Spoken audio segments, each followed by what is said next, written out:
په کلیوالو سیمو کې چې کوم ژمني کورسونه د کلي خیریه بنسټ لخوا پیل شوي دي، هغه د ژمي په پیل کې پیل شوي دي. تر دې دمخه موږ داسې کار نه و کړی. اما زموږ د ټیم ملګریو، زموږ د بنسټ غړو له دې نه مخکې په ځینو سیمو کې هم کورسونه درلودل، چې چک ولسوالۍ کې، سید آباد ولسوالۍ کې.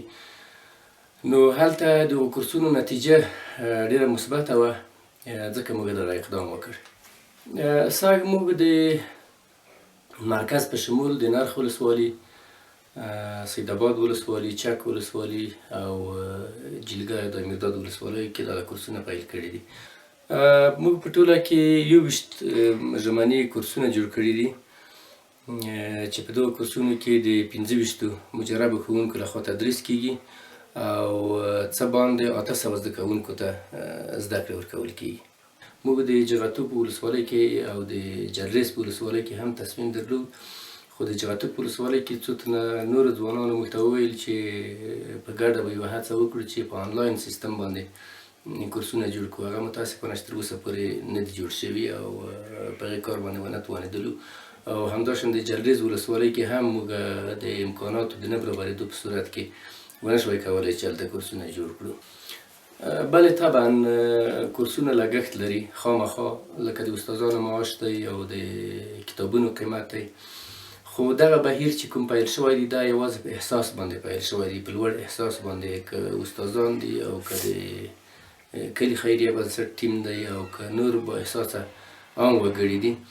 ځکه په دغو کورسونو کې چې کوم ورزیده او مجرب ښوونکي تدریس کوي، دغو استادانو په نورو ژمیو کې د دې نه مخکې به چې د فیس په بدل کې تدریس کړلو په کورسونو کې، دوی به هر ژمی 10,000 او 40,000 او 50,000 افغانیو پورې عاید درلود د دغو کورسونو نه.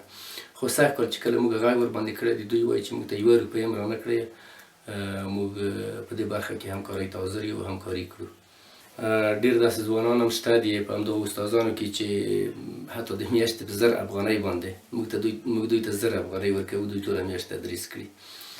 او د همدغو لړۍ څخه زموږ یو کورس چې میدان ښار کې دی، هغه تقریبا 1 کال یې وشو چې د 3 استادانو د خوا نه تدریس ورته کیږي.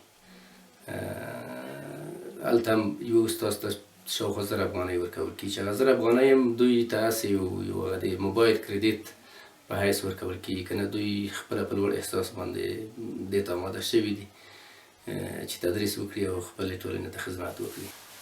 موږ په دې برخه کې لومړی د میدان وردګ ولایت د پوهنې د ریاست څخه د زړه له تله مننه کوو چې زموږ دغه اقدام ته یې هرکلی وویله او موږ ته یې غېږه پرانیستله او موږ ته یې ډاډ راکړ چې موږ په هره برخه کې تر خپله توانه درسره ولاړ یو. نو موږ د دوی په همغږۍ، د دوی د همکارۍ د ډاډ په ترلاسه کولو سره دغه اقدام پیل کړ. خو بیا هم زموږ غوښتنه ده د حکومتي چارواکو څخه چې تر هر څه نه د تعلیم برخې ته زیات توجه وکړي، ځکه په نړۍ کې څه پرمختګونه راغلي دي، ټول د تعلیم او د پوهې په واسطه باندې رامنځته شوي دي. نو که موږ چېرته غواړو چې د نړۍ د سیالانو سره سیال شو، موږ ته پکار ده چې د تعلیم او پوهې په برخه کې کار وکړو.